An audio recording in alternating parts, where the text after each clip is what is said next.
मानवीय नेचर है कि जब कुछ बिगड़ने वाला होता है तो अपने लिए भी डर लगता है, लेकिन हर बार ये लगता है कि नहीं मेरे साथ नहीं हो सकता, और जब आपके साथ होता है तब लगता है कि मेरे साथ ही क्यों हो। लेकिन इससे एक चीज स्थापित हो जाती है कि भाजपा राज्यों में इतनी कमजोर है कि वो नीतीश कुमार जैसी बैसाखियों पर ही सवार होकर खुद को खड़ा कर सकती है। लेकिन खबर यह है कि प्रशांत किशोर ने राजनीतिक सलाहकार के तौर पर संन्यास ले लिया है और राजनीतिज्ञ के तौर पर अपनी पारी शुरू करने जा रहे हैं। भारत लाइव ने सबसे पहले आपको ये खबर दी, प्रशांत किशोर बिहार आने वाले हैं। पंजाब वाला जो ड्यूटी है उसको निपटाने से पहले ही वो बिहार पहुंचे। देखिए, नीतीश कुमार की कुर्सी तो एक ही है और वो कुर्सी उनको खुद चाहिए, लेकिन इस कुर्सी पर तेजस्वी यादव की नजर है, इस कुर्सी पर भाजपा की नजर है, इस कुर्सी पर कांग्रेस की नजर है, इस कुर्सी पर पप्पू यादव की नजर है और इस कुर्सी पर अनगिनत बिहार के छोटे मोटे जो हैं क्या बोलिए पॉलिटिकल पार्टियां, हाँ वही सब है, वही लोग वो भी चाहते हैं कि बन जाए। उन्होंने साफ तौर पर यह चुनौती दी थी कि जिस दिन बिहार आऊंगा आपसे हिसाब किताब फरियाऊंगा। दूर रहकर भी अन्य काम को करते हुए भी प्रशांत किशोर लगातार नीतीश कुमार पर नजर बनाए रखते हैं और ये कह देना उनका कि बिहार आ रहा हूं और बिहार में राजनीतिक संभावनाएं तलाश करूंगा, नीतीश कुमार की बेचैनी बढ़ाने के लिए काफी। नमस्कार, भारत लाइव देख रहे हैं आप और ये पूरे बिहार की मीडिया इंडस्ट्री का सबसे विवादास्पद शो रातों रात है। रातों रात में अब रातों रात क्यों विवादास्पद है ये तो आपको 10 मिनट बाद समझ में आ जाएगा। ये खबर खत्म होगा, विवाद आप भी शुरू कर दीजिएगा, लेकिन चलिए कोई बात नहीं। उससे पहले आपको बता दें कि बहुत बड़ी खबर आपने देखी है, एकदम फेक न्यूज है। समझ में आ ही रहा होगा बिहार में तख्ता पलट कैसे हो जाएगा जब इतना बढ़िया गठबंधन चल रहा है। नीतीश कुमार सारी बात मान लेते हैं, नरेंद्र मोदी जी नीतीश कुमार की एक एक बात मानकर बिहार के लोग को ऑक्सीजन, रेमडेसिविर, पता नहीं क्या दूध पैकेट और जो बहुत कुछ भिजवा रहे हैं। मतलब दिक्कत नहीं है बिहार में। 2 इंजन है, अगर कहा जाए तो मेट्रो की स्पीड से बिहार आगे बढ़ रहा है, खूब विकास कर रहा है। इतना विकास कर रहा है कि जहां पुल नहीं होना चाहिए वहां भी पुल बन जा रहा है, चांद पर जाने के लिए रास्ता बनाया जा रहा है। हमारा जो मेट्रो है वो यहाँ से सीधे जानते कहाँ तक पहुंचेगा, चंद्रमा और मंगल ग्रह तक, ताकि वहां से जो पानी और जो जरूरी आवश्यकता के सामान है, यानी मान लीजिए कि यहाँ के किसान जाके वहाँ खेती करेंगे, वहां से खेती करके ले आएंगे फसल, और यहाँ पे फिर बिहार में खाद्यान्न की कभी कोई कमी नहीं होगी, कभी कोई बीमारी से नहीं बढ़ेगा, कोई बाढ़ नहीं आएगा। हम लोग नदी के ऊपर ही पुल बना रहे हैं कि नदी सीधे बिहार राज्य से बाहर निकल जाए, मतलब अगर कुछ हो ऐसी समस्याएं तो वो बाहर चली जाए। मतलब बिहार में राम राज्य है, कोई कष्ट नहीं है। और जो कष्ट हो रहा होगा वो आपको बुझा ही रहा होगा। लगातार बिहार में समस्याएं जो है उन पर इसी तरह का पर्दा लगाया जा रहा है। अखबारों में बहुत प्रयास किया गया कि सब कुछ हैप्पी हैप्पी दिखाया जाए, लेकिन हैप्पी कुछ होता नहीं है। खासतौर पर जब आसपास लोग मर रहे हो तो चाह कर भी आप खुशी नहीं मना सकते हैं। देखिए, लोग के जहन में एक मानवीय नेचर है कि जब कुछ बिगड़ने वाला होता है तो अपने लिए भी डर लगता है, लेकिन हर बार ये लगता है कि नहीं मेरे साथ नहीं हो सकता है, और जब आपके साथ होता है तब लगता है कि मेरे साथ ही क्यों हो रहा है।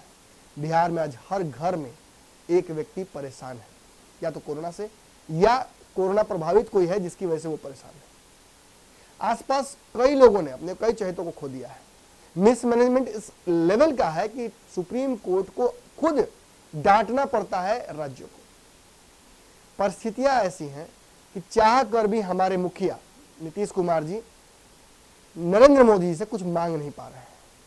अब इसके पीछे राजनीतिक कारण हो या व्यक्तिगत कारण हो, या हो सकता है कि मांगने की आवश्यकता नहीं पड़ रही हो, चीजें मिल जा रही हैं, तो फिर ये लोग मर क्यों रहे हैं ऑक्सीजन से। खैर ये सब चीजें छोड़ देते हैं, शुद्ध राजनीतिक चर्चा करते हैं। नीतीश कुमार और भाजपा के बीच रिश्ते बिहार में बहुत अच्छे हैं, ये कागज पर है। बहुत बुरे हैं, ये अंदर अंदर चल रहा है। अगर नीतीश कुमार और भाजपा के बीच रिश्ते अच्छे होते तो बिहार के साथ सौतेला व्यवहार नहीं हो रहा होता। अगर नीतीश कुमार और भाजपा के बीच रिश्ते अच्छे होते तो नीतीश कुमार इस तरह से बेचैन नहीं होते, नीतीश कुमार भाजपा से मांग कर रहे होते। और अगर नीतीश कुमार और भाजपा के बीच रिश्ते अच्छे होते तो इस तरह से बिहार भाजपा के नेता नीतीश कुमार पर हमला नहीं कर रहे होते। ये स्थापित कर लिया हमने। अब जब रिश्ते खराब हो गए हैं, बंगाल में हमने कहा था आपसे, बाबा भी लगातार बंगाल के चुनाव पर नजर बनाए हुए हैं। बंगाल में रिजल्ट ऐसा आया है कि 215 सीटों पर टीएमसी पूरी तरह से आगे चल रही है और जो मेजोरिटी है वो 210 के ऊपर ही होगा लग रहा है। भाजपा 70-75 के आसपास निपट रही है। जब तक ये खबर आप देख रहे होंगे तब तक हो सकता है कि स्पष्ट मैंडेट टीएमसी को मिल गया और रिजल्ट फाइनल हो चुका हो। लेकिन इससे एक चीज स्थापित हो जाती है कि भाजपा राज्यों में इतनी कमजोर है कि वो नीतीश कुमार जैसी बैसाखियों पर ही सवार होकर खुद को खड़ा कर सकती है। लेकिन बैसाखी के साथ एक खास बात है, हेट और लव वाला सिचुएशन होता है। उसको देखकर आपको आपकी जो कमी है वो भी आपको नजर आती है, और उसी कमी के माध्यम से आप आगे बढ़ सकते हैं उसी बैसाखी को पकड़कर। ऐसा ही रिश्ता बिहार में भाजपा और नीतीश कुमार के बीच है। इस बैसाखी को देखने का मन नहीं करता है, लेकिन ये बैसाखी है तो भाजपा खड़ी है। ऐसे में भाजपा और नीतीश कुमार के लिए सिरदर्द बढ़ाने के लिए एक और बुरी खबर इन दोनों के लिए है। अब कितना ये प्रभावी होगा ये तो नहीं पता, हो सकता है कि हलवाई कभी लगता है मिठाई छोड़कर कुछ और बेचने तो फ्लॉप भी हो जाता है। लेकिन खबर यह है कि प्रशांत किशोर ने राजनीतिक सलाहकार के तौर पर संन्यास ले लिया है और राजनीतिज्ञ के तौर पर अपनी पारी शुरू करने जा रहे हैं। भारत लाइव ने सबसे पहले आपको ये खबर दिखाई थी, मैंने एक चैनल पर जैसे बात कर रहे थे उसके बाद हम लोग दिखाए थे। तो प्रशांत किशोर ने उस चैनल पर बात करते हुए राजदीप सरदेसाई से स्पष्ट कह दिया कि मैं अब इलेक्शन कैंपेन नहीं करूंगा किसी के लिए, अब बिहार में राजनीतिक संभावनाओं को तलाश करने के लिए जाऊंगा। देखिए बिहार में तेजस्वी यादव है, पप्पू यादव है, उपेंद्र कुशवाहा है, उपेंद्र कुशवाहा का है, वो तो नीतीश कुमार हो गया है, नीतीश कुमार है, भाजपा है, और ऐसे कई दिग्गज हैं जो रह रहकर जिंदा हो जाते हैं राजनीतिक महत्वाकांक्षाओं की वजह से। कभी कभी शमशान घाट जाते हुए भी कोई नेता को देखिएगा अगर जिंदाबाद के नारा लगाते उठ के बैठ जाता है। ऐसा कहावत, ऐसा चुटकुला कहा जाता है, लेकिन बिहार के नेताओं के लिए कहावत चुटकुला नहीं है, ये यथार्थ है। अगर किसी नेता की परिस्थिति कितनी भी खराब हो और कह दीजिए कि सीएम आवास से फोन आया है, आपको बुलाया गया है या आपको टिकट दिया जा रहा है, तो हो सकता है उनकी बीमारी भी खत्म हो जाए। ऐसा ही बिहार के राजनीतिक परिस्थितियों में होने वाला है। प्रशांत किशोर बिहार आने वाले हैं, पंजाब वाला जो ड्यूटी है उसको निपटाने से पहले ही वो बिहार पहुंच जाएंगे। यानी आईपीएफ की टीम पंजाब में काम करेगी चुनाव के लिए, वो नहीं करेंगे, वो बिहार आ जाएंगे और बिहार में जो राजनीतिक संभावनाएं हैं उनको तलाश करेंगे। अब पॉलिटिकल पार्टी बनाएंगे या किसी और पार्टी के साथ जुड़कर काम करेंगे, इस पर उन्होंने चुप्पी साध ली है। लेकिन रणनीतिकार हैं, उनकी रणनीतियों को देख रहे हैं, उनकी टीम के कई लोग कई जगहों पर लगातार काम कर रहे हैं। तो उन लोगों के माध्यम से जो खबर आ रही है वो यार एक प्रशांत किशोर बिहार में अपनी टीम बनाने जा रहे हैं। कोरोना अगर बिहार में नहीं आती तो प्रशांत किशोर अपनी एक पॉलिटिकल पार्टी या एक पॉलिटिकल सेटअप बना चुके होते हैं। इसकी तैयारी उन्होंने विजन डॉक्यूमेंट जारी करके कर भी दी थी बिहार में। अब यहां तख्ता पलट कैसे होगा, यहां परिस्थितियां विकट कैसे हो सकती है नीतीश कुमार के लिए। देखिए नीतीश कुमार की कुर्सी तो एक ही है और वो कुर्सी उनको खुद चाहिए, लेकिन इस कुर्सी पर तेजस्वी यादव की नजर है, इस कुर्सी पर भाजपा की नजर है, इस कुर्सी पर कांग्रेस की नजर है, इस कुर्सी पर पप्पू यादव की नजर है और इस कुर्सी पर अनगिनत बिहार के छोटे मोटे जो हैं क्या बोलिएगा उनको, पॉलिटिकल पार्टियां, हाँ वही सब है, वही लोग वो भी चाहते हैं कि बन जाए। कोई भूमिहार की पार्टी चला रहा है, कोई राजपूत की पार्टी चला रहा है, कोई ब्राह्मण की पार्टी चला रहा है, सबको बिहार का सीएम बनना है या बिहार के सीएम से कुछ चाहिए। अब नीतीश कुमार कितने लोगों को खुश कर सकते हैं, जो खुश नहीं है सो नीतीश कुमार के खिलाफ है। प्रशांत किशोर भी इसी तरह खिलाफ हुए थे, प्रशांत किशोर भी नीतीश कुमार के कार्यशैली से खुश नहीं हुए थे। आरसीपी सिंह जब उनका कचड़ा हुआ तो उस समय प्रशांत किशोर का पक्ष नहीं लिया नीतीश कुमार। नीतीश कुमार ने कहा था कि मेरे राजनीतिक जो कहा सकता है उत्तराधिकारी प्रशांत किशोर ही होंगे मेरे बाद। उसको फिर पार्टी से उनको ऐसी स्थिति बना दी कि खुद इस्तीफा देकर भाग गए। लेकिन जाते जाते प्रशांत किशोर ने नीतीश कुमार को बाकी सभी लोगों की तरह, लालू यादव की तरह, बस ये नहीं कह के छोड़ दिया कि जाइए अपने हालत पे आप जिंदा रहिए मरिए। उन्होंने साफ तौर पर यह चुनौती दी थी कि जिस दिन बिहार आऊंगा आपसे हिसाब किताब फरियाऊंगा। दूर रहकर भी अन्य काम को करते हुए भी प्रशांत किशोर लगातार नीतीश कुमार पर नजर बनाए रखते हैं और ये कह देना उनका कि बिहार आ रहा हूं और बिहार में राजनीतिक संभावनाएं तलाश करूंगा, नीतीश कुमार की बेचैनी बढ़ाने के लिए काफी है।